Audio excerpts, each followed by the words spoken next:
Untuk DT-nya sendiri akan masuk mundur ya, untuk masuk mundur untuk proses pengisian, untuk proses pengisian di tengah agar lebih mudah karena untuk area di dalam itu sempit untuk dilakukan proses manuver untuk DT. Nah, selanjutnya eh, adalah proses eh, akhir ya, setelah dilakukan tadi proses pengisian, maka eh, tim dari eh, tim dari JT atau proses pengapalan ini akan memeriksa draft ya, memeriksa draft apakah eh, tongkang ini tidak miring ke kiri atau tidak miring ke kanan gitu. Jadi dipastikan dulu sebelum kita cast off ya, sebelum melepas. Jadi kita pastikan dulu tongkangnya kita ini tidak miring kiri atau ke kanan. Ya nanti tidak terjadi insiden ya untuk di dalam proses perjalanan. Nah, untuk selanjutnya itu setelah dilakukan case off, maka untuk tongkangnya itu akan mengarah ke smelter ya untuk dilakukan proses pengolahan lebih lanjut. Nah, untuk melakukan proses lebih lanjut. Nah, untuk uh, di nikel itu sendiri biasanya seperti yang teman-teman gunakan sekarang ya untuk HP, untuk laptop, terutama yang sering teman-teman gunakan itu adalah proses dari uh, penambangan dari biji nikel itu sendiri dan akan diolah menjadi uh, bahan-bahan yang teman-teman gunakan dalam kehidupan sehari-hari gitu. Ya, eh, mungkin sekian saja materi dari saya, mungkin tidak terlalu banyak ya untuk materi saya pada malam hari ini. Semoga bermanfaat dan kurang dan lebihnya mohon dimaafkan. Eh, Mungkin moderator gimana langsung lanjut di sesi tanya jawab atau bagaimana? Saya kembalikan.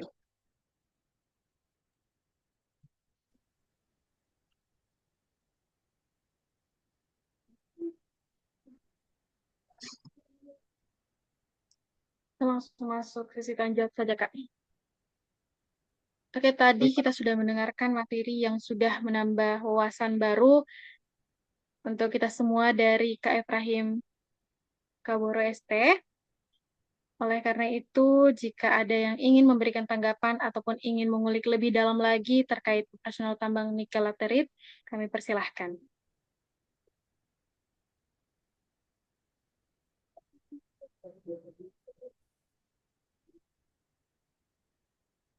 Jika ada yang ingin bertanya, boleh menggunakan fitur raise hand ataupun boleh langsung di kolom chat.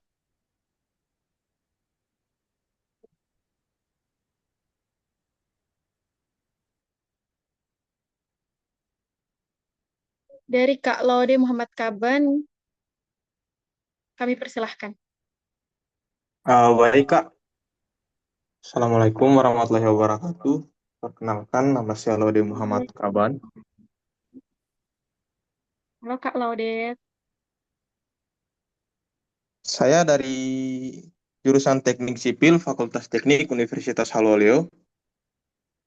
Mohon maaf Kak, saya tidak bisa open cam di sini. Saya sudah terhubung di laptop, tapi sepertinya di laptop saya ini eh, suaranya tidak bisa masuk. Jadi saya menggunakan HP. Pertanyaan dari saya itu Kak, kebetulan kami di sipil itu sejauh ini dalam konstruksi mengenal ada limbah B3 itu slag nikel dan tiling.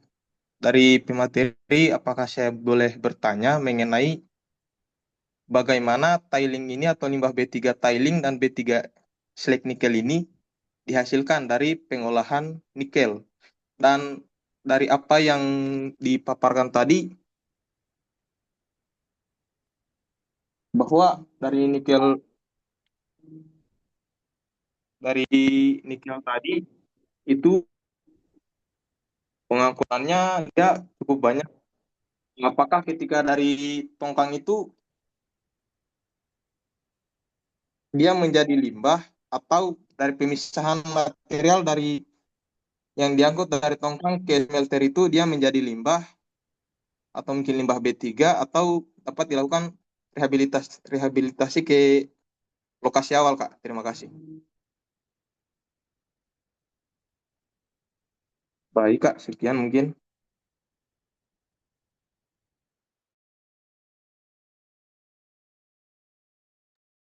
Baik, Eh, terima kasih. Siapa tadi atas nama Laode ya? Laode Muhammad siapa tadi ya? Laude Muhammad Kaban, Pak. Ya, Laude Muhammad Kaban ya. Eh, untuk pertanyaannya itu limbah B3 ya, yang dari smelter ya, begitu ya? Atau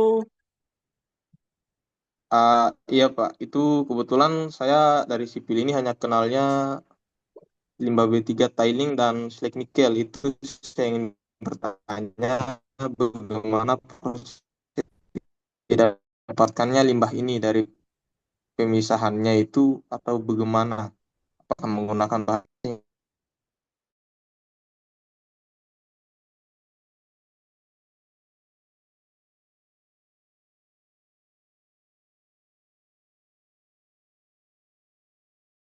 Mohon maaf Pak, jika mungkin keluar dari konteks apa yang dipaparkan mungkin boleh tidak dijawab. Terima kasih. ya, baik terima kasih untuk pertanyaannya. Ya, mungkin eh, untuk limbah B3 ya, untuk limbah B3 untuk di smelter ya, eh, mungkin saya belum ini ke sana karena untuk teori kita malam hari ini hanya di operasional penambangan saja ya, untuk di eh, apa penambangan biji nikel ya, dari front penambangan sampai ke proses pengapalan ya untuk saat itu. Karena untuk di proses dari proses pengolahan, untuk proses pengolahan di pas belum ini ya, saya belum ini ke sana karena untuk materi kita itu sampai di proses uh, pengapalan saja untuk operasional penambangan sendiri.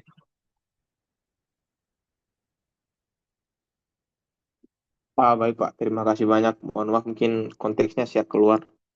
Mohon maaf Pak. Siap-siap. Oke, terima kasih oleh Kak Laude. Terima kasih sudah mengajukan pertanyaan. Selanjutnya saya membacakan pertanyaan dari Kak Ilham Yusuf, yaitu pengambilan sampel apakah tidak menggunakan hasil lab dari eksplorasi? Apakah pengambilan sampel kita tidak menggunakan hasil lab dari eksplorasi? Itu Kak pertanyaannya. Ya, eh baik. Silakan Terima kasih Pak Efra. ya untuk pertanyaannya.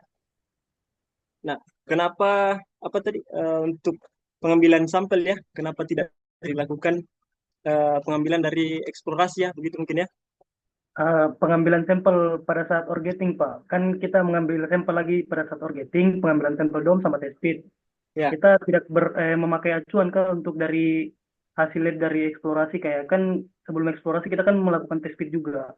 Kita juga ya. melakukan pengeboran dan kan itu sudah ada hasil. Apakah kita tidak berpatokan lagi sama hasil lab itu dan kita harus mengambil sampel lagi begitu dari untuk pengembangan selanjutnya, gitu, Pak. Nah, eh untuk proses dari apa sampel dari eksplorasi, untuk sampel dari eksplorasi sendiri tetap akan kita gunakan ya, tetap akan kita gunakan sebagai acuan. Nah, ini acuannya untuk eh, sebagai kita gunakan sebagai eh, apa arah sebarannya, untuk kita bisa mengetahui arah sebarannya nantinya. Untuk selanjutnya itu pengambilan sampel tadi, sampel cek ya, sampel cek di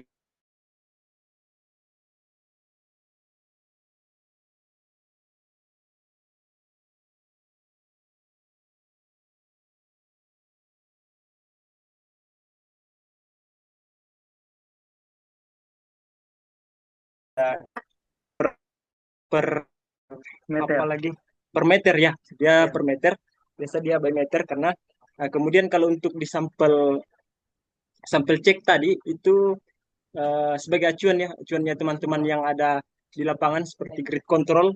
Nah, sebagai grid control itu sebagai acuannya mereka, apakah kadarnya nanti ini jika kita melakukan proses orgating, apakah akan keluar kadar sekian, apakah memenuhi standar permintaan pasar atau tidak ya begitu.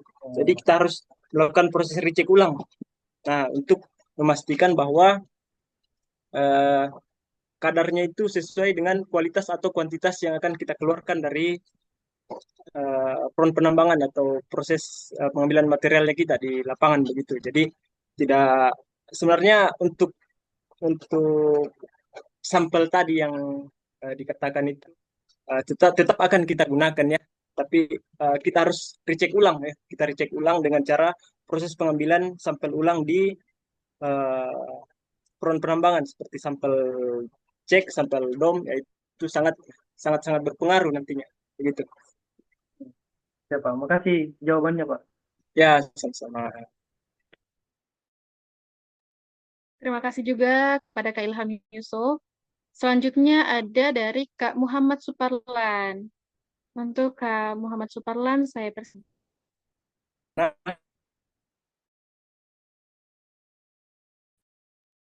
Mohon maaf sebelumnya Kak Muhammad Suparlan. Mungkin Ya, audionya halo, bisa di-unmute. moderator. Ya, perkenalkan. Selamat malam ya semua teman-teman. Perkenalkan saya Muhammad Suparlan dari PT RIM ya, saya Tweda Baik.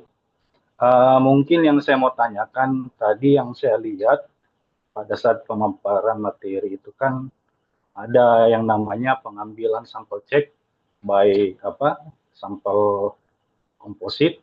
Nah, yang saya mau tanyakan untuk sampel kompositnya itu apakah ada radiusnya kah atau bagaimana? Itu yang pertama. Terus yang kedua, untuk teman-teman quality atau grade control, apakah ada diberikan acuan data bore ataupun section dari teman-teman MP atau bagaimana? Nah, itu mungkin itu saja yang saya mau tanyakan.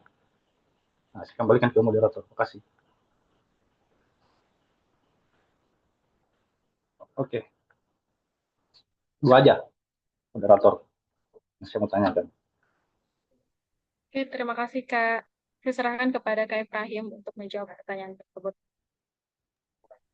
baik, dari Kak Suparlan untuk pertanyaannya, radius untuk pengambilan sampel komposit biasanya itu kita melakukan proses pengambilan sampel komposit itu per 5 meter ya untuk pengambilan sampel kompositnya. Jadi per 5 meter kita akan melakukan proses pengambilan lagi. Jadi untuk prosesnya ini biasa uh, dilakukan di dinding, kemudian di lantai dari front penambangan begitu. Nah, untuk pertanyaan kedua, apakah ada acuan ya? Apakah ada acuan untuk teman-teman di lapangan seperti uh, peta, kemudian section begitu ya. Jadi untuk di tempat saya sendiri di PT Tunas Persada Mining, itu uh, kita tetap akan diberikan acuan oleh tim dari main plan engineer ya untuk diberikan section atau acuan di lapangan untuk melakukan proses penambangan. Nah, nantinya juga akan tetap dikontrol oleh main plan ya, arah penambangannya kita akan mengarah kemana, tetap itu akan dilakukan proses kontrol dari tim dari main plan begitu.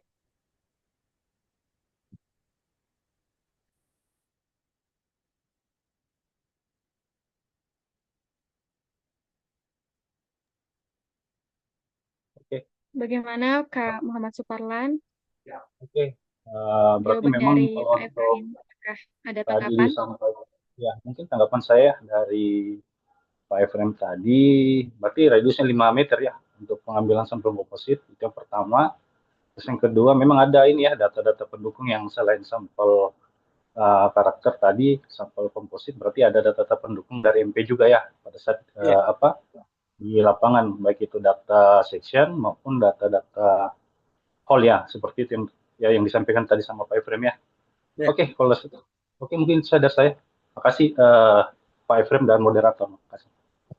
ya. Terima kasih, Pak Farlan. Terima kasih Kak Suparlan.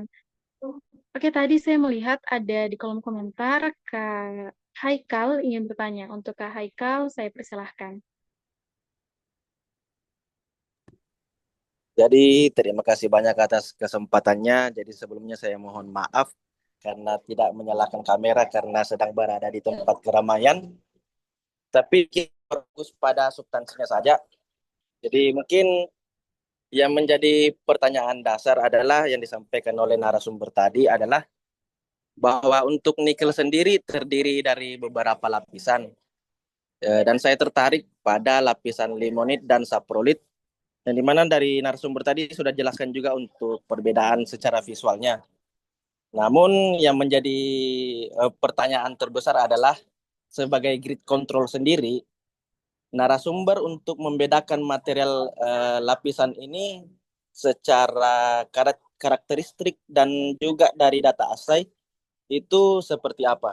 Karena beberapa case yang kita jumpai di lapangan, terkadang limonit dan saprolit itu warnanya hampir dominan sama. Sehingga kita perlu data lanjutan lagi, baik itu karakteristiknya maupun data essay-nya. Sehingga untuk membedakan kedua ini dari karakteristik maupun data essay-nya itu sendiri seperti apa? Terima kasih. Oke, terima kasih banyak Kak Haikal atas pertanyaannya. Kembali pada Pak Efraim Kaboro. Ya, terima kasih untuk pertanyaannya, Pak Haikal. Eh, jadi pembeda antara zona limonit dan zona saprolit, gitu ya. Untuk di aktual di lapangan sendiri, memang kita tetap temukan yang namanya material. Biasanya kita tidak bisa bedakan ya antara warna dari material dari limonit dan zona saprolit. Biasanya ada sedikit kesamaan untuk di warna. Namun untuk di seperti yang dijelaskan tadi untuk di perlapisan itu untuk di zona limonit itu biasa ditandai dengan belum ditemukannya batuan ya untuk di zona limonit. Nah, untuk pembedanya di zona saprolit, nantinya akan kita temukan mulai kita menemukan yang namanya zona batuan. Nah, itu yang akan menjadi salah satu pembeda ya, pembedanya untuk di zona ini. Nah, untuk acuan di teman-teman untuk di grid control nanti di lapangan, nah seperti yang jadi pertanyaan juga tadi dari Kak Parlan dan uh, apa menjadi acuannya kita itu di lapangan itu adalah pengambilan sampel ya. Jadi untuk pembedanya di lapangan itu adalah proses pengambilan sampel. Kalau untuk di zona limonit biasa uh, ditandai dengan karakteristik itu ada yang nama jika keluar hasil labnya ya biasa ada Fe atau kadar besinya ya biasanya ditandai dengan itu. Jadi biasa untuk di zona limonit sendiri biasa ditandai dengan Fe-nya itu lebih tinggi ya, lebih tinggi dibanding dengan kadar Mi-nya. Jadi kalau sedangkan untuk di zona saprolit, nah itu kebalikan ya, kebalikan.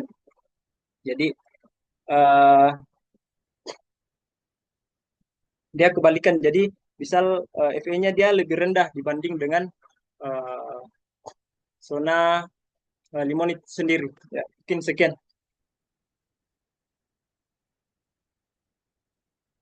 Itulah tadi jawaban dari Pak Efraim untuk Kak Muhammad Haikal. Bagaimana tanggapannya, Kak? Mungkin sedikit lebih memperjelas pertanyaan lagi. Kak, ini kan untuk yang dijelaskan tadi bahwa untuk limonit sendiri dia ditandai dengan karakteristik yang soft. Nah, sedangkan untuk saprolit tadi itu terbagi menjadi dua karakteristik lagi, baik itu soft saprolit dan rocky saprolit. Nah, untuk area transisi sendiri biasanya kita jumpai bahwa antara transisi antara limonit dan saprolit itu saprolitnya berada di area soft sehingga belum kita temukan area-area yang bebatuan. Nah, ditambah lagi dengan visualnya yang hampir sama sehingga secara keputusan dan secara pengambilan keputusan di lapangan kira-kira sikap bagaimana yang dilakukan oleh grid control untuk membedakan antara zona transisi ini baik itu limonit maupun soft saprolit. Terima kasih. Ya, baik, terima kasih. Ya, untuk itu kita ambil ya untuk tindakannya itu sendiri ya biasanya tetap kita yang seperti yang saya katakan tadi tetap kita melakukan proses pengambilan sampel ya. Proses pengambilan sampelnya itu akan menjadi bahan acuannya kita di lapangan begitu.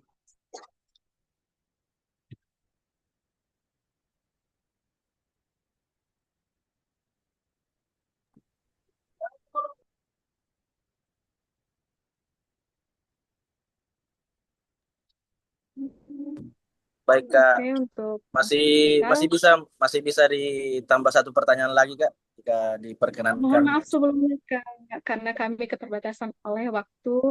Mungkin di kesempatan selanjutnya Kakak bisa memberikan pertanyaan kepada Pak Efraim Kaboro. Mohon maaf sebelumnya, Pak, Kak. Baik Kak, terima kasih atas jawaban yang luar biasa ini. Terima kasih kembali. Terima kasih juga atas pertanyaannya, Kak.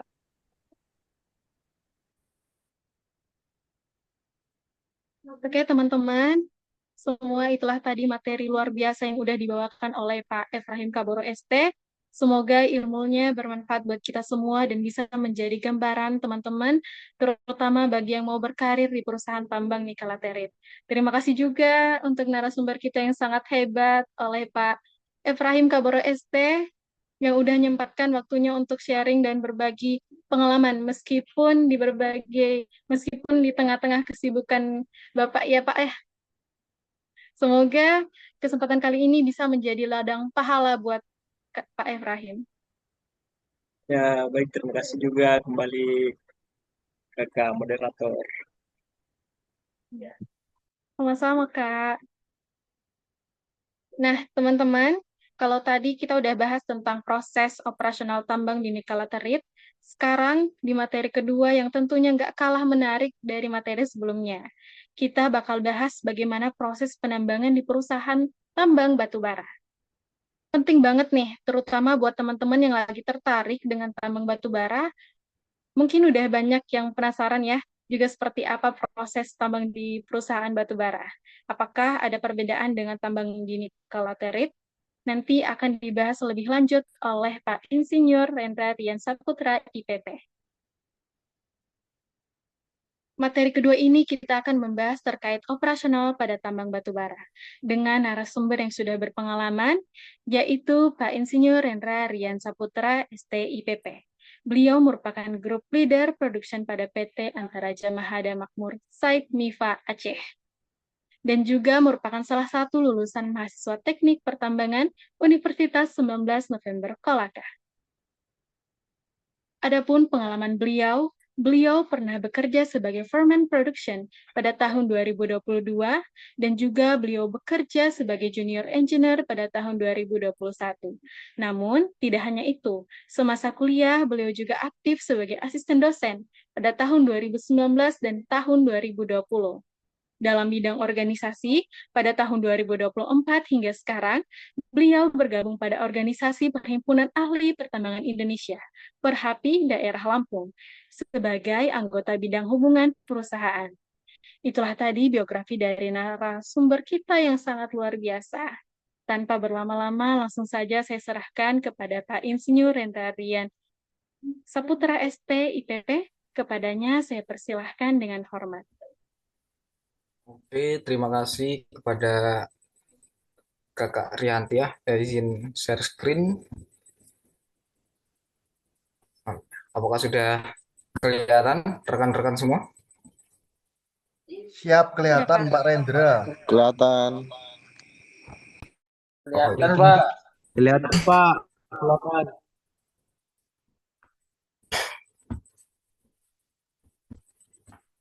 Oh ya, sebelumnya Assalamualaikum warahmatullahi wabarakatuh. Selamat malam semuanya. Selamat malam, Pak. Malam, Pak. Selamat malam, Pak. Apa kabar? Kondisi yang sehat walafiat atau ada yang kurang sehat? Alhamdulillah sehat Pak Rendra.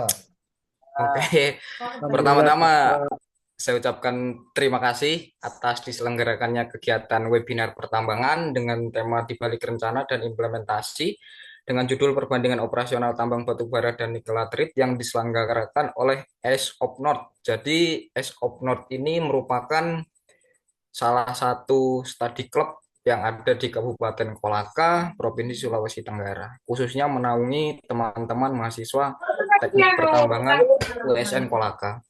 Mungkin langsung aja, pertama saya enggak expect ya bakal pesertanya itu banyak sekali sampai 130 up, karena yang saya ekspektasi saya itu palingan hanya sekitar 20 sampai 50. Di luar ekspektasi saya, termasuk salah satu di prank panitia ini ceritanya.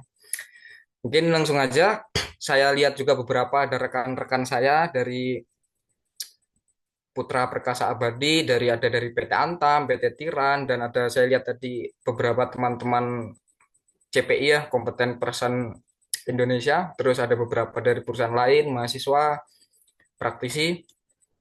Oke, di sini saya akan membawakan seminar, bukan sebagai pemateri sih, saya lebih suka disebut dengan sharing knowledge dengan judul kegiatan operasi produksi di dalam pertambangan batubara. Nah, sebagai yang kita ketahui, pertambangan batubara itu merupakan salah satu sektor strategis dalam penyediaan energi nasional. Namun, di balik peran strategis tersebut, terdapat rangkaian proses teknis yang kompleks dan terintegrasi satu sama lain, mulai dari tahap perencanaan hingga pelaksanaan operasi produksi di lapangan.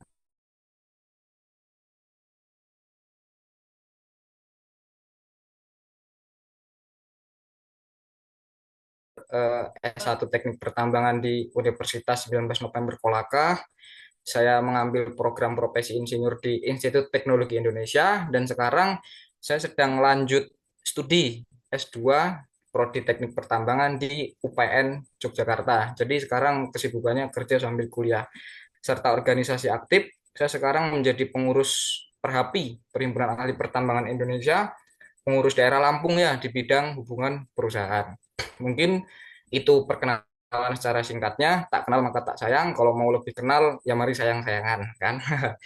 Intermezzo. Terus selanjutnya, sebelum kita tahu nih, bagaimana sih cara menambang batu bara dan seperti apa cara penambangannya, kita harus tahu dulu apa itu batu bara. Nah, batu bara adalah batuan sedimen yang mudah terbakar, kaya akan karbon, terbentuk secara alami dari sisa-sisa tumbuhan purba yang terkubur dan mengalami proses geologi selama jutaan tahun, menjadikannya sumber energi fosil utama yang digunakan untuk pembangkit, juga dikenal sebagai penyumbang polusi udara yang paling besar.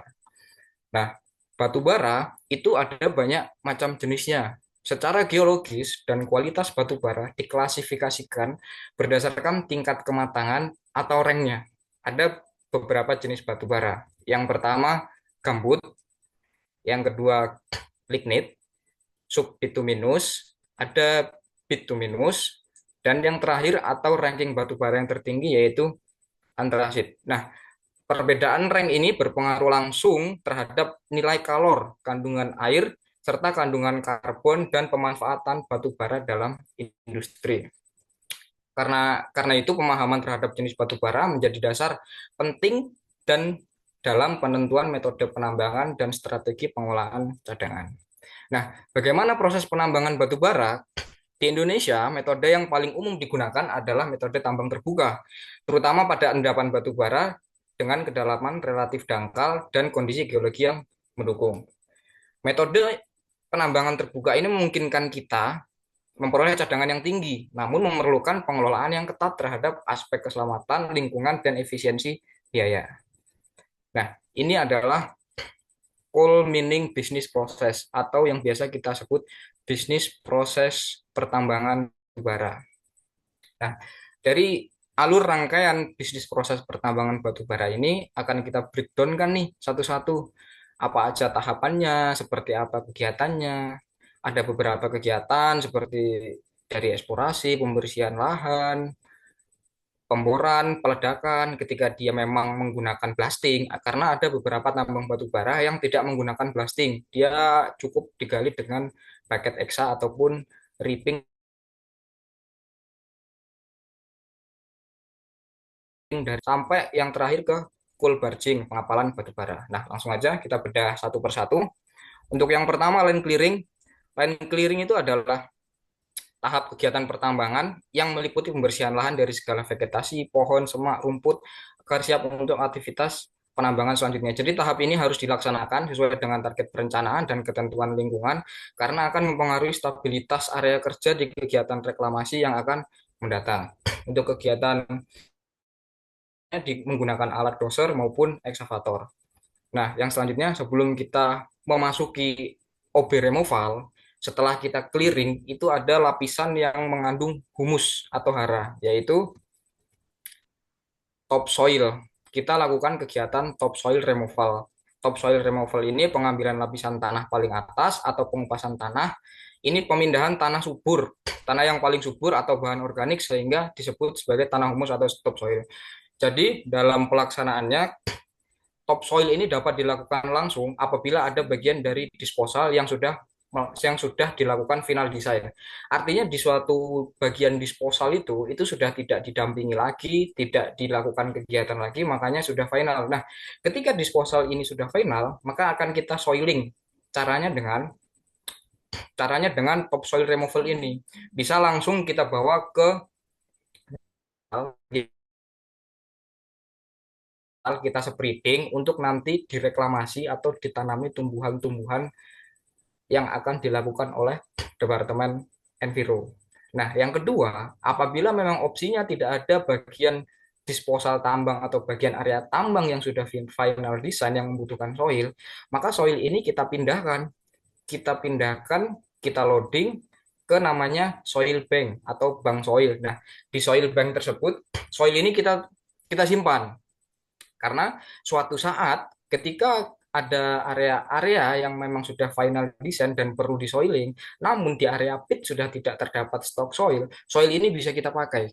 Soil ini bisa kita pakai untuk menjadi soiling di lahan disposal yang sudah final untuk dilakukan reklamasi. Karena kelihatannya sepele ya rekan-rekan soil ini materialnya, tapi tanpa kita sadari topsoil ini adalah aset yang sangat berharga untuk kita dan anak-anak cucu kita ke depannya. Karena bayangkan ketika lahan tambang tidak disoil, ada beberapa kondisi jenis karakteristik tanah yang memang tidak tumbuh, tidak bisa hidup tumbuhan di area tersebut kalau tidak ada soilnya. Yang berikutnya setelah topsoil removal, kita bergeser ke overburden removal atau OB removal. Nah, ini adalah proses pengupasan atau pemindahan lapisan tanah dan batuan penutup yang berada di atas deposit mineral berharga seperti batu bara atau biji nikel yang sudah dijelaskan di materi sebelumnya, agar mineral tersebut dapat diakses dan ditambang dan merupakan tahap krusial dalam sebuah penambangan. Nah, tahap ini, rekan-rekan, merupakan salah satu komponen biaya terbesar. Jadi, OB removal ini salah satu biaya terbesar dalam operasi kegiatan tambang terbuka, sehingga perencanaan, volume, desain disposal, serta pemilihan alat menjadi sangat krusial di bagian OB removal. Nah, keberhasilan OB removal itu akan menentukan akses yang aman dan efisien terhadap lapisan batu bara. Jadi ketika OB-nya sudah kita digging, nanti akan kita temukan roof batu bara yang namanya disebut biasa expose cool expose, itu langsung ketemu roof batu bara atau atapnya batu bara. Nah, yang selanjutnya blasting. Nah, khusus kegiatan blasting ini tidak semua tambang batu bara itu melakukan kegiatan blasting sesuai dengan karakteristik material di masing-masing wilayah. Mungkin beberapa kegiatan blasting ini dilakukan di tambang-tambang batu bara seputaran daerah Kalimantan. Tapi untuk yang daerah Sumatera itu kebanyakan tidak menggunakan blasting karena memang kekerasan materialnya itu cukup atau masih bisa digali dengan menggunakan bucket eksa atau ripping doser. Jadi untuk penggunaan blasting ini tergantung kesesuaian dan kebutuhan jenis materialnya untuk memudahkan dalam OB removal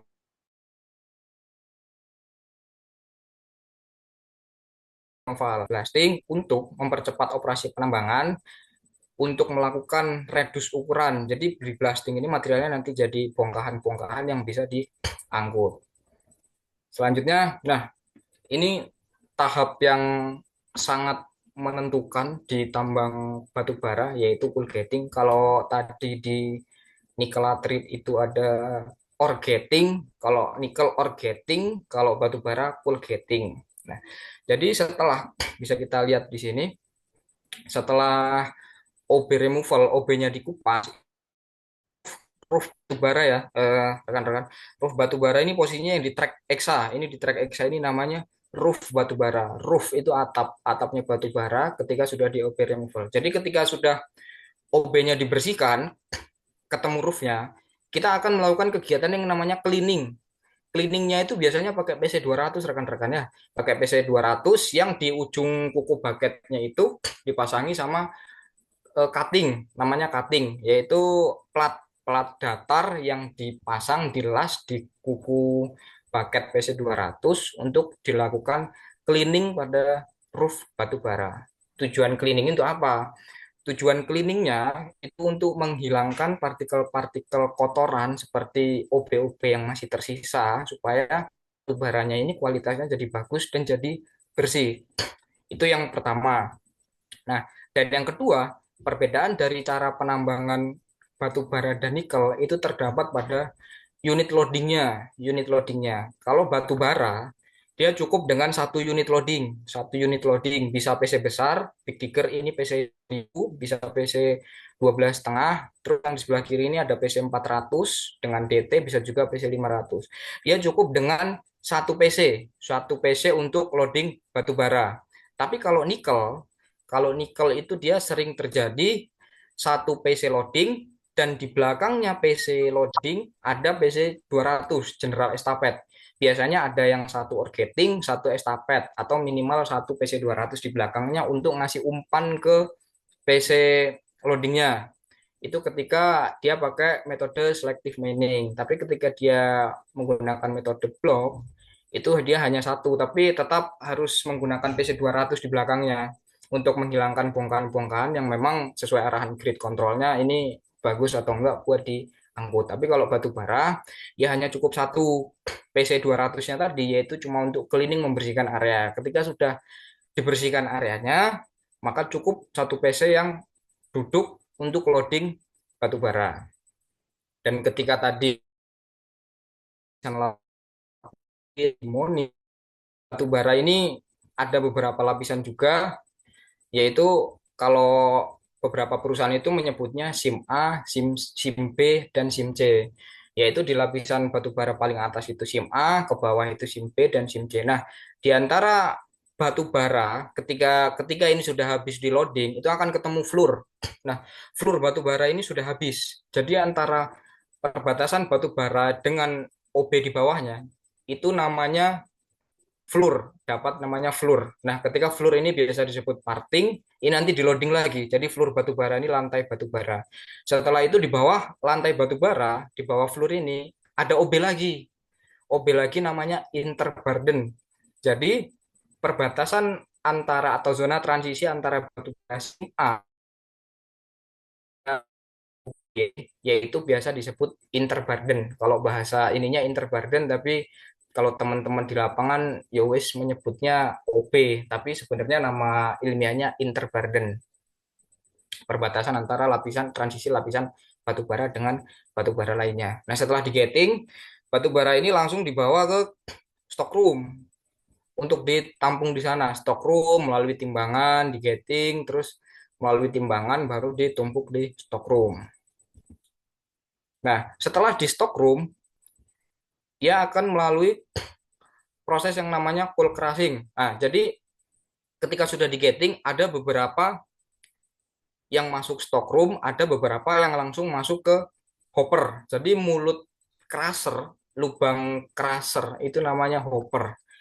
Nah, di cold crushing ini kita mengubah bentuk ukuran, meredus ukuran batu bara yang tadinya bentuknya bongkahan di lapangan.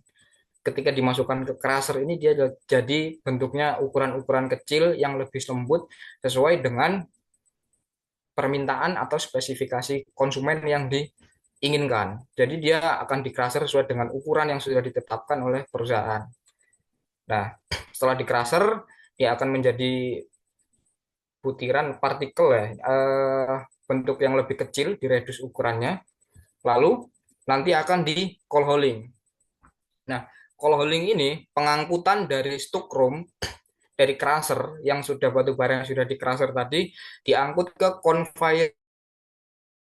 Jadi setelah stockroom diangkut menggunakan DT. Biasanya kalau batu bara itu kebanyakan 70 ton. Ada juga yang pakai trailer sesuai dengan medan dan kondisi jalan rollingnya.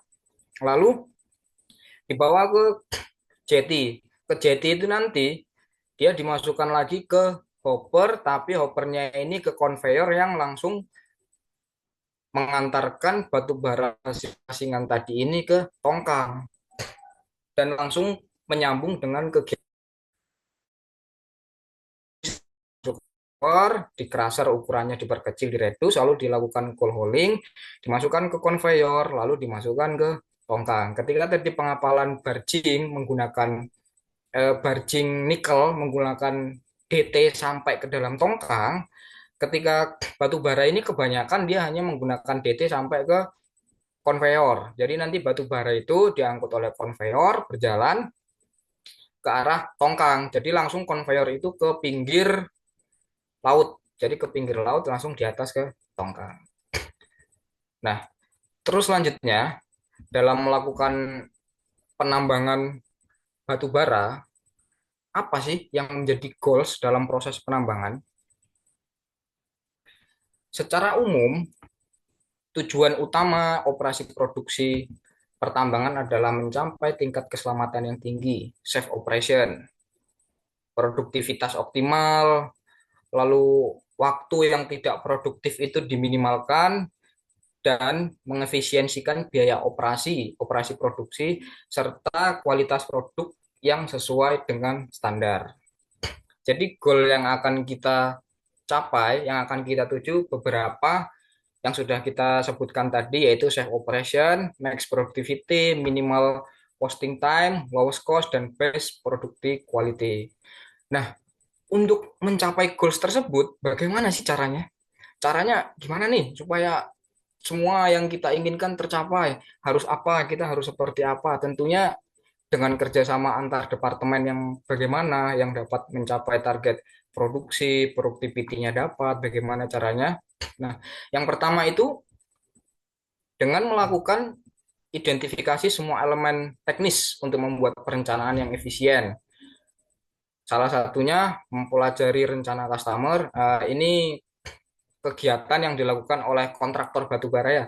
Kontraktor batubara beda lagi kalau dia sebagai owner yang nambang sendiri, tapi kebanyakan owner itu ditambangkan oleh kontraktor batubara. Yang berikutnya merekalkulasi cadangan batubara dan volume burden, mencari alternatif solusi yang paling efisien untuk membuat desain dan perencanaan, membuat usulan-usulan perbaikan atas perencanaan customer sehingga master plan yang dibuat customer menjadi perencanaan dan desain yang efisien. Terus selanjutnya membuat detail desain dan metode kerja untuk mempermudah pihak produksi mengeksekusi pekerjaan. Jadi yang sudah direncanakan oleh main plan itu diberikan kepada pihak operation atau produksi. Salah satunya yaitu membuat desain pit, itu kerjaannya main plan, membuat desain jalan, desain disposal, desain drainase, pemboran dan peledakan, terus membuat langkah-langkah kerja untuk eksekusi main design. Nah, yang selanjutnya membuat perencanaan dan scheduling yang dikoordinasikan dengan semua pihak yang terlibat, termasuk customer. Jadi menghitung kapasitas alat, berapa sih yang akan ditambang, berapa luasnya, target produksinya berapa, itu kita hitung kapasitas alatnya kita perlu berapa, PC-nya berapa, haulernya berapa, dosernya berapa, unit supportnya berapa, kita hitung, kita kalkulasikan semua. Tentunya dengan pertimbangan cost ya teman-teman ya. Yang kedua, menetapkan target produksi, membuat sekuen penambangan, membuat perencanaan alokasi alat, menghitung kebutuhan bahan peledak apabila tambang tersebut membutuhkan kegiatan blasting, terus melakukan supervisi peledakan. Nah, untuk selanjutnya melakukan detail survei untuk implementasi perencanaan dan desain, pengambilan data progres untuk membuat weekly plan, pemasangan patok sebagai acuan kerja operasi, batas land clearing, batas galian, batas timbunan, jalan drainase. Nah, dalam aktivitas penambangan itu kita dikontrol oleh yang namanya pit control. Pit control itu satu posisi atau jabatan dia sebagai tangan kanannya engineering.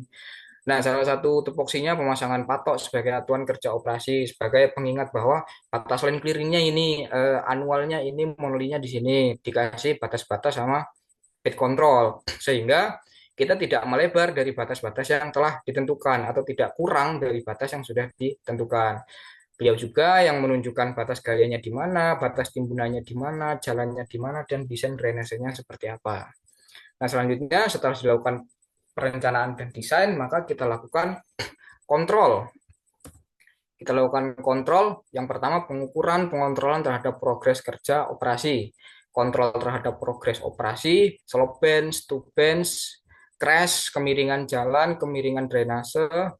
Ini adalah bagian-bagian dari operasional tambang. Jadi setelah kita buat, kita eksekusi, makanya kita langsung kita lakukan kontrol. Nah, selanjutnya melakukan survei pengambilan data untuk perhitungan progres pekerjaan, menghitung volume progres dan penyiapan berita acara, penjembatan komunikasi untuk operasi dalam melakukan quick response, pengendalian produktivitas alat, minimalisasi waktu yang hilang, dan maintenance response melalui MCC, pencatatan pemakaian inventory dan forecast bahan peledak. Nah, setelah kita kontrol, kita akan lakukan review dan reporting. Yang pertama kita review adalah mengevaluasi terhadap eksekusi operasi versus desainnya dengan desainnya. Jadi yang telah dilakukan, didesain oleh main plan engineering dan telah dieksekusi oleh operation itu seperti apa, validasi volume, tonase batu bara, stripping ratio, dan model geologi lainnya. Terus evaluasi dan analisis performance operasi produksi, produktivitas, utilisasi unit, cycle time, pilot, activity cost, dan mencari Pareto masalah atas ketidaktercapaian target apabila targetnya tidak tercapai. Nah, setelah kita review, kita ketemu nih masalahnya ada di bagian A, B, dan C. Maka langsung kita lakukan improve. Kita lakukan improvement, improvisasi, mengusulkan inisiatif-inisiatif perbaikan. Masalahnya sudah kita temukan, improve-nya ini nih, inisiatif perbaikannya, tindakan yang harus kita lakukan seperti ini. Dan yang kedua, mengkoordinasikan dengan departemen terkait untuk melakukan langkah perbaikan. Misalnya perbaikan jalan, kita bisa diskusikan dengan departemen engineering dari sisi desain dan departemen SAE, safety dari sisi traffic management unit. Yang kedua, reporting, manage set database, kompilasi data untuk membuat laporan dan membuat laporan kemajuan proyek seperti apa di bagian laporan. Nah, ini contoh sinergitas antara departemen engineering dan departemen produksi ya rekan-rekan, karena ibaratnya pasangan itu kalau departemen engineering dan departemen produksi itu nggak bisa LDR-an. Ketika mereka LDR-an, mereka lost communication, mereka tidak berhubungan dengan baik, maka mereka tidak akan mencapai satu kegiatan yang sesuai dengan perencanaan. Meskipun kadang dalam perjalanannya di lapangan itu sering terjadi komunikasi-komunikasi yang sedikit berbenturan antara engineering dan operation.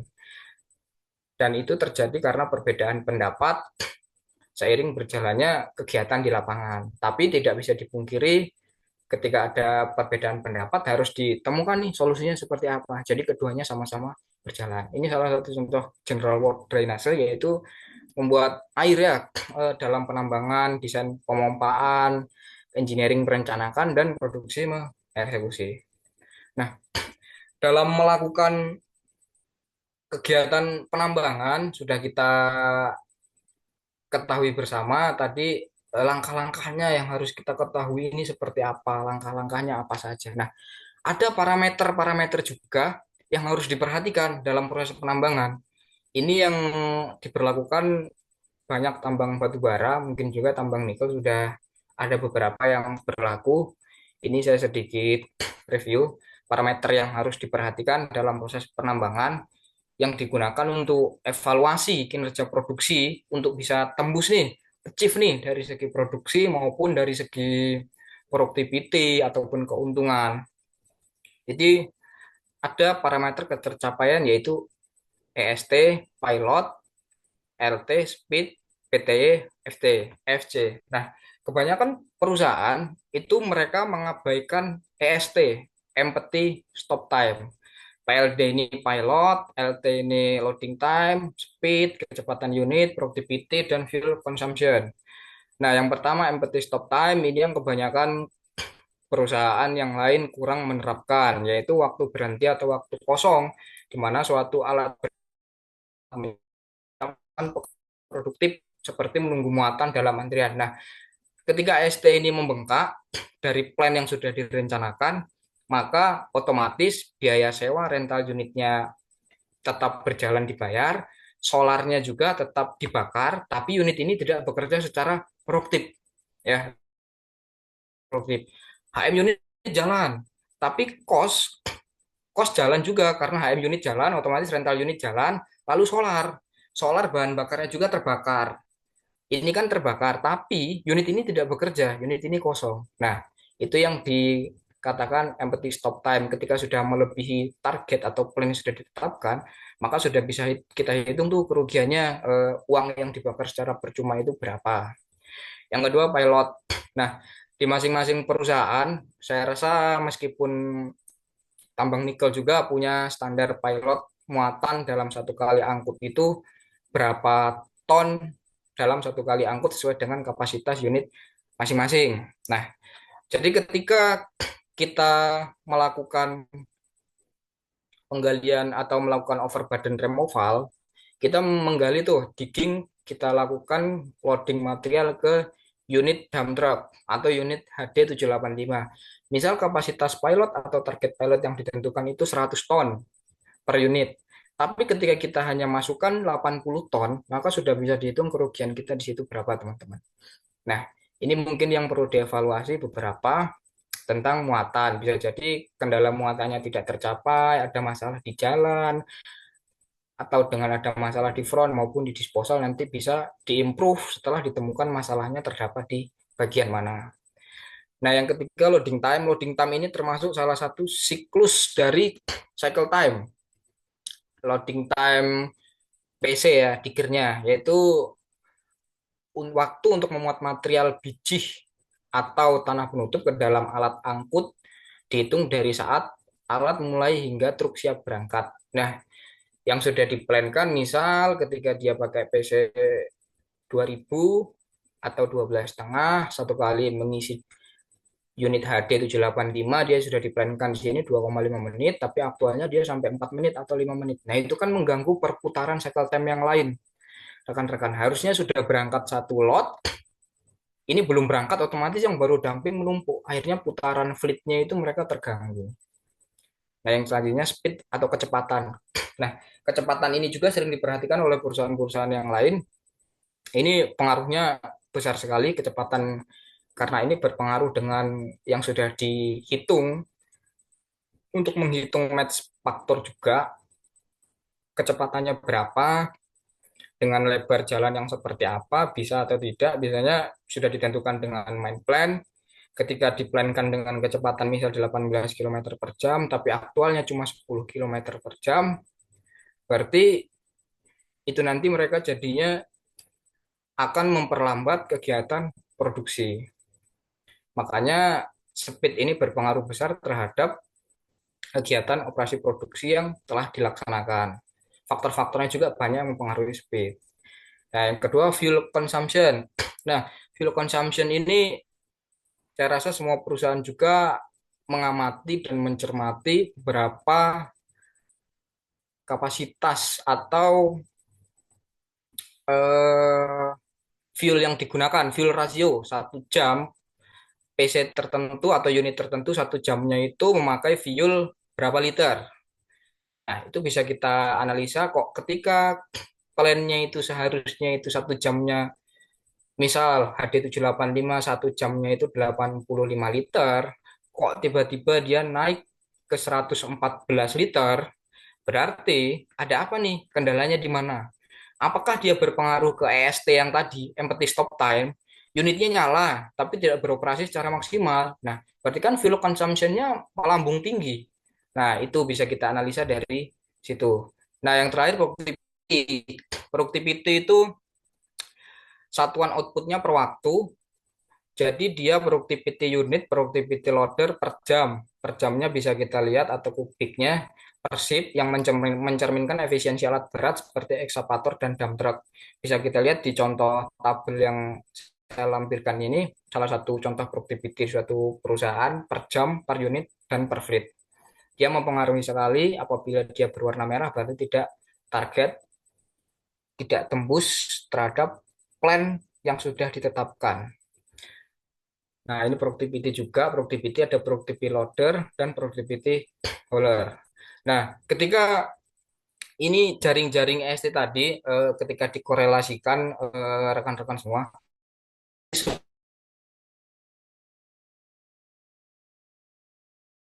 penuhi atau penuh dapat dipastikan bahwa achieve ya, penambahan itu bisa dianggap achieve karena dari segi empty stop time, pilot, loading time, speed,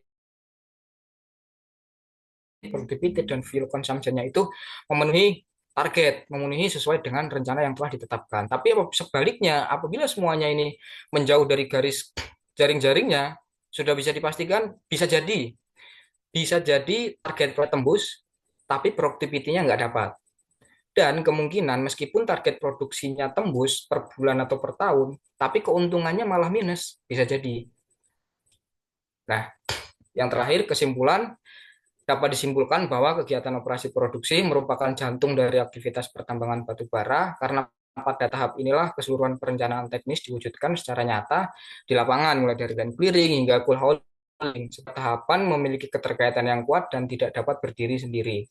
Keberhasilan operasi produksi sangat ditentukan oleh sinergi antara engineering dan produksi atau operation.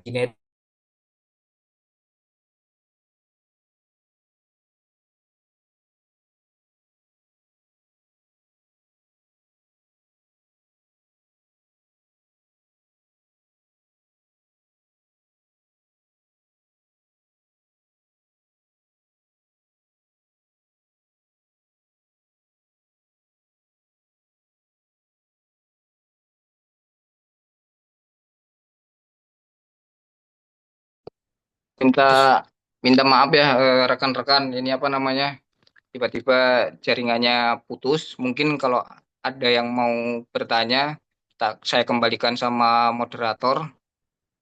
Sembari saya hidupkan lagi laptopnya ya, sebentar. Ya, Terima Pak. kasih banyak, Karen. Ya, sembari saya hidupkan laptopnya ya. Ya, ya, Pak.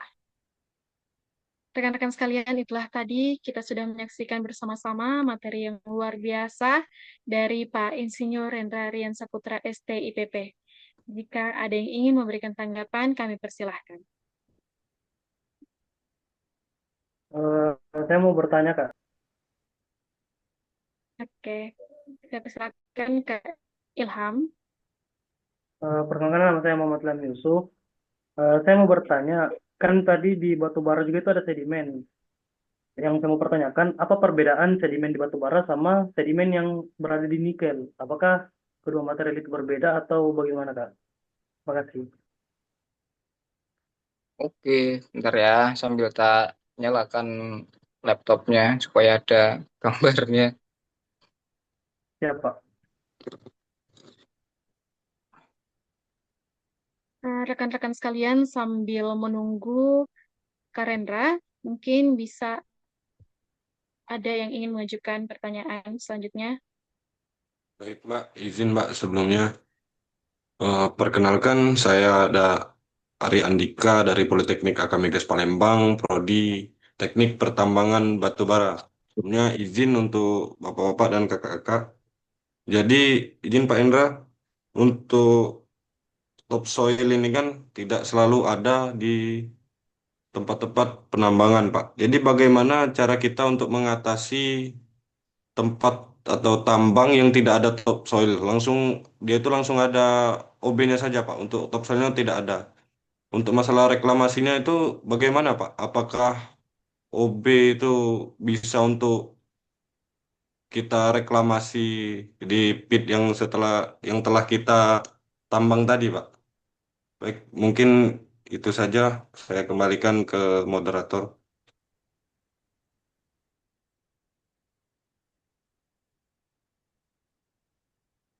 Oke, terima kasih Kak Ari Andika. Jika ada yang ingin bertanya, saya persilahkan. Saya Kak,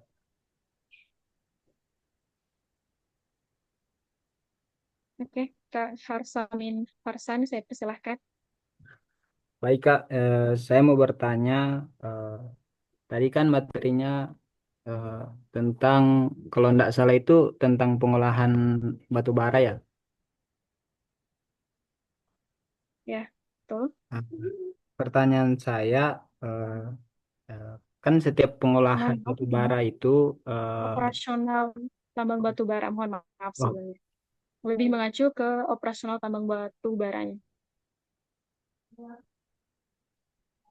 mungkin Silahkan agak dilanjut, Kak Harsamin. agak sedikit melenceng ya Kak, eh, tentang Silakan dilanjut, ini nanti saya serahkan ke narasumber. pengolahan batu bara itu, di sektor industri kan pasti limbah. Salah satunya itu limbah B3. Pertanyaan saya, keterkaitan eh, eh, net zero emission dengan, atau biasa disebut NZE, dengan industri batu bara itu apa ya Kak? Mungkin itu saja Kak. Oke, mungkin Terima kasih, Kak Bu Harsamin. moderator izin bisa saya jawab satu-satu dulu ya sebelum menumpuk ya, karena lupa nanti. Iya, Pak. Iya, siapa? Iya, Pak. Saya bantu Ya, karena notulenkan juga, Pak. ya boleh. Maaf ya, di laptopnya ini tiba-tiba hilang koneksi. Supaya nggak numpuk pertanyaannya, saya jawab satu-satu. Kebetulan untuk yang pertanyaan pertama tadi, saya masih ingat, tapi yang bertanya tadi siapa tidak ingat. Siapa yang bertanya tadi ya? Untuk pertanyaan pertama itu dari Kak Ilham, Kak. Untuk pertanyaannya tadi, apa perbedaan sedimen di batu bara dengan sedimen di nikel laterite? Oke, terima kasih Kak Ilham ya sudah bertanya. Jadi sedimen di batu bara dan nikel laterite itu tentu saja berbeda, karena yang pertama, sedimen pada endapan nikel laterite itu merupakan pelapukan residu batuan ultramafik ya, ultramafik, ya, pelapukan batuan ultramafik yang terbentuk secara in situ ya, yang secara in situ melalui proses laterisasi. Nah, sedangkan sedimen di batu bara, kita ketahui bersama, batu bara itu terbentuk dari pengendapan material organik dari tumbuh-tumbuhan, fosil-fosil hewan yang sudah mati dalam lingkungan sedimentasi yang secara umumnya berlapis dan terkontrol secara stratigrafi. Makanya zonasi dari lapisan nikel ataupun batu bara itu dia sangat berbeda, karena yang satu dari yang batu bara itu dari pelapukan material organik, sedangkan nikel laterite itu dari batuan ultramafik. Gitu ya Kak Ilham. Oke Pak, terima kasih atas jawabannya Pak.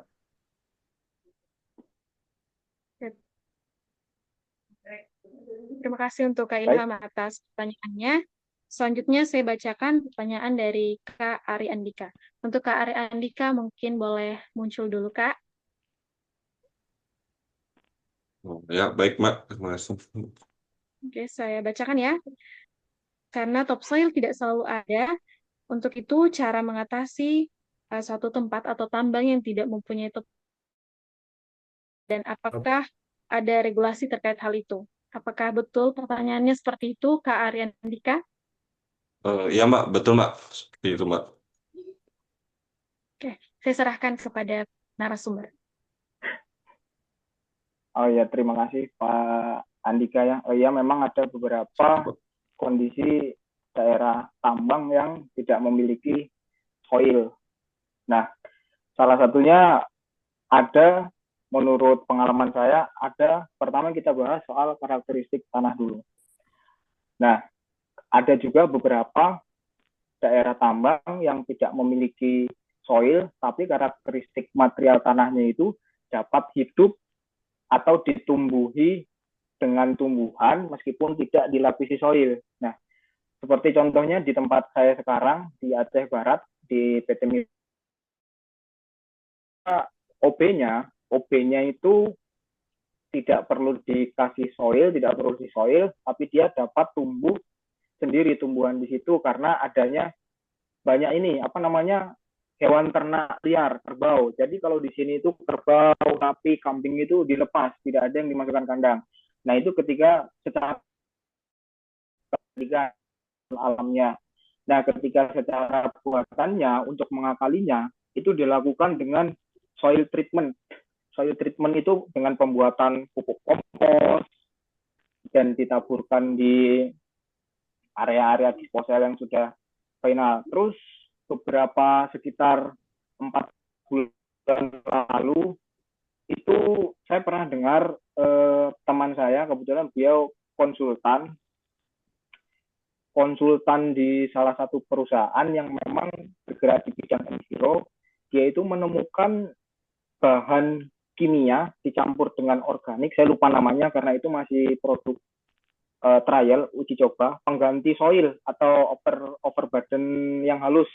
Jadi dia direkayasa secara fisik dan kimia serta ditambahkan rekayasa biologis agar berfungsi sebagai media tumbuh tanam. Jadi saya pernah lihat fotonya, tapi saya tidak diberi tahu namanya karena memang itu masih trial, produk trial. Jadi dia fotonya itu seperti serbuk batu kapur itu.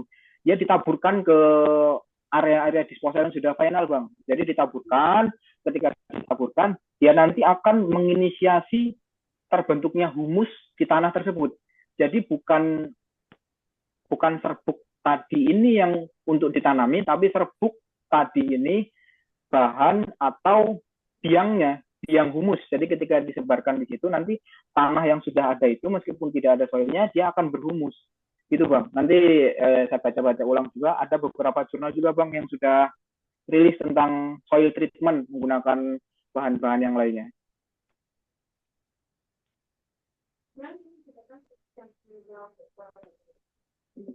Bagaimana Kak Ari Andika? Baik, terima kasih kepada Mbak Rianti dan Bapak Insinyur Renda Rian Saputra STEP telah menjawab dari pertanyaan. Terima kasih kembali Kak Ari Andika. Selanjutnya pertanyaan dari Kak Harsani. Untuk Kak Harsani boleh muncul dulu Kak. Harsamin Kak, Harsamin. Harsamin, mohon maaf sebelumnya Kak. Kak Harsamin Farsan ya. Iya Kak. Saya bacakan ya pertanyaannya tadi. Pengolahan batu bara di sektor industri biasanya ada limbah B3.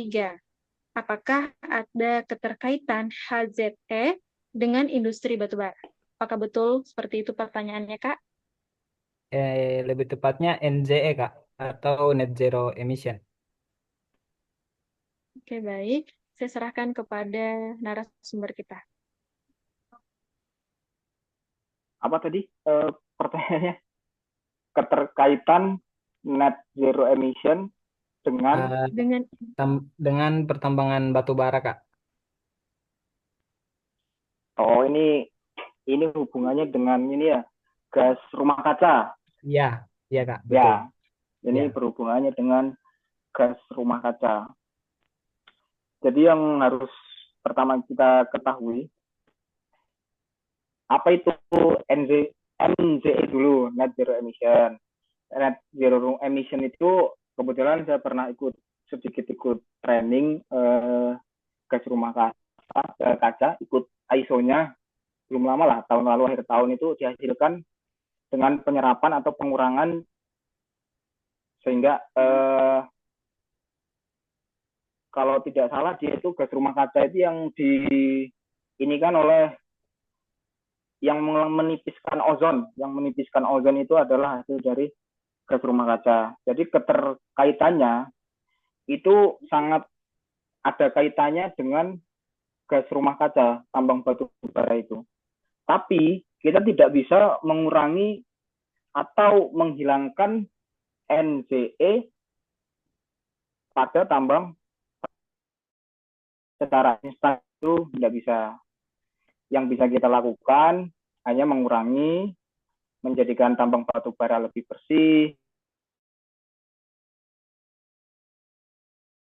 lebih efisien. Ini ya, ketika kita melakukan suatu kegiatan itu harus dikaji dengan SOP yang sudah ditentukan. Banyak sih kalau NZE ini ke tambang batu bara ini regulasinya juga nggak ada, banyak regulasinya beberapa. Tapi saya kurang paham juga terus terang ketika NZE ini bagaimana cara menguranginya sih. Saya terus terang kurang paham, tapi yang untuk menghentikannya itu saya kurang paham, tapi untuk menguranginya ya seperti yang saya sebutkan tadi. Bagaimana Bang Hersamin? Rasa jelas, Pak. Terima kasih, Pak, atas jawabannya. Terima kasih kembali juga untuk Harsamin atas pertanyaannya. Selanjutnya ada pertanyaan dari Kak Marta Sibarani. Untuk Kak Marta Sibarani, saya persilahkan.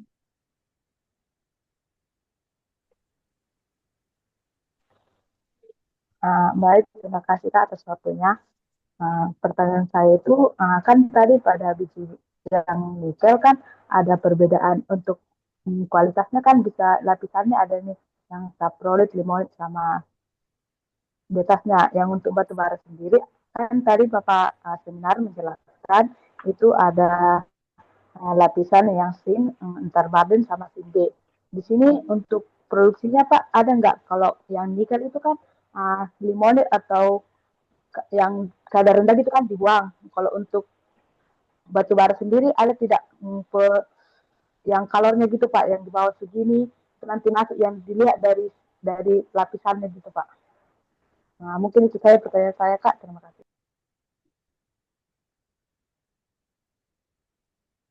Terima kasih Kak Marta Sibarani. Saya serahkan kepada Kak Rendra untuk menjawab pertanyaan tersebut. Oh ya, pertanyaannya bagus. Kenapa di nikel kan ada lapisannya, limonit, saprolit, di batu bara ada juga SIM A, SIM B, dan SIM C. Kalau interbarden itu tadi bukan produk dari batu bara. Interbarden itu OB yang membatasi antara lapisan-lapisan batu bara. Nah, untuk kadarnya sendiri sesuai dengan proses pembentukan batu bara, tentu yang paling dalam itu batu bara yang kualitasnya paling bagus.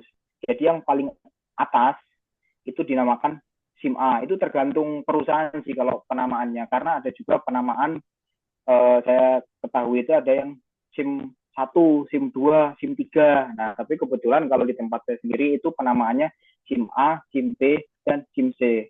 Dan menurut proses pembentukannya, terbentuknya batu bara itu, maka yang paling bawah itu dia yang paling bagus dari segi kandungannya, termasuk nilai kalornya. Nah, untuk yang SIM A, biasanya itu dengan kalor rendah, batu bara dengan kalor rendah karena dia di atas. Nah, untuk mengetahui kadarnya, itu selain dari data eksplorasi, logbor batu bara, kita juga mengetahuinya dari kadar dari cara pengambilan sampel seperti nikel. Ketika sudah di OB removal, ketemu tuh roof batu bara. Nah, situ dilakukan pengambilan sampel. Makanya nanti ketika SIM A, SIM B, dan SIM C, itu nanti dumping di stock room-nya pun dibedakan. Begitu. Kak Marta.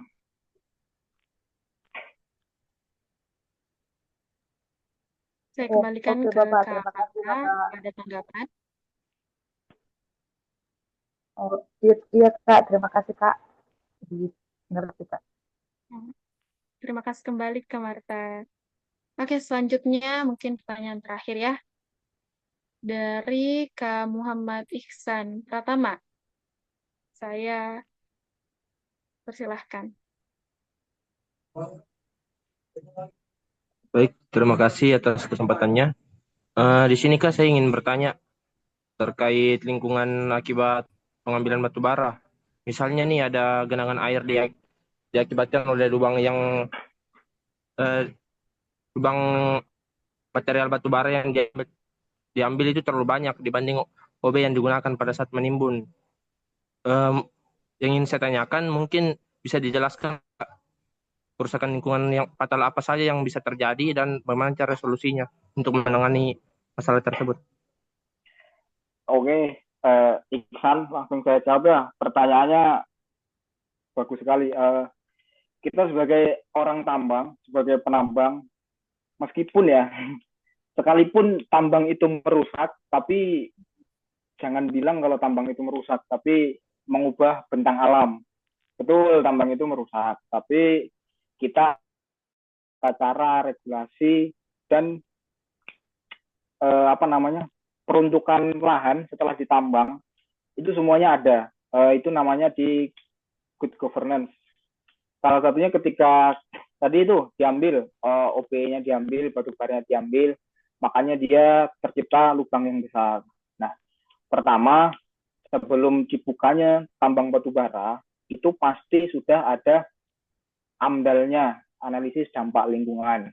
Nah, itu nanti dokumen-dokumennya itu nanti panjang, sekalian dengan berkas pasca tambang. Jadi ketika nanti yang tadinya bukit digali, bisa berbentuk datar atau tidak. Ketika dia bisa berbentuk datar, maka dia akan ditanam-tanami lagi seperti tumbuh-tumbuhan yang memang habitatnya di situ. Tapi ketika dia meninggalkan lubang yang besar, bisa digunakan nih untuk peralihan kondisi lahan yang lain. Contoh, misal bisa dijadikan kolam, taman wisata, atau tempat-tempat rekreasi seperti lainnya. Karena itu ketika nanti dibiarkan saja, itu nanti berdampak buruk pada lingkungan. Dan aktualnya, harusnya, itu ketika kita membuka lahan, itu kita sudah mempunyai rencana pasca tambangnya seperti apa. Bahkan sebelum kita melakukan penambangan, itu pihak perusahaan sudah ada membayar namanya jamrek, jaminan reklamasi kepada pihak ketiga yang peruntukannya untuk pemerintah. Jadi pembayaran jamrek itu ke pihak ketiga yang nanti ke pemerintah dengan dasar ketika misal nanti perusahaannya itu kabur atau tidak melaksanakan reklamasi pasca tambang, dana jaminan reklamasi tadi yang sudah dititipkan ke pihak ketiga itu akan diakuisisi oleh pemerintah. Jadi pemerintah yang melakukan reklamasi dan pasca tambang. Contohnya ada beberapa tambang yang memang sudah tidak aktif dan dijadikan seperti museum kayak Antam Pongkor itu kan dia sudah dijadikan sebagai pembelajaran media belajar ya untuk teman-teman tambang yang mau ekskursi di sana, itu seperti itu, Isan.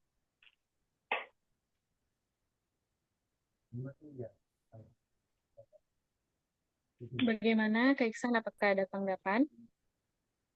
Terjawab Kak. Terima kasih Kak Iksan atas pertanyaannya. Baik, itulah tadi rekan-rekan sekalian, selesai sudah materi yang telah dibawakan oleh Pak Insinyur Rendra Rian Saputra, STIPP. Terima kasih banyak, Kak, atas ilmu yang sangat luar biasa yang telah Bapak share sebagai semoga ilmunya dapat bermanfaat untuk kita semua, dan juga bisa jadi ladang pahala untuk Pak Rendra.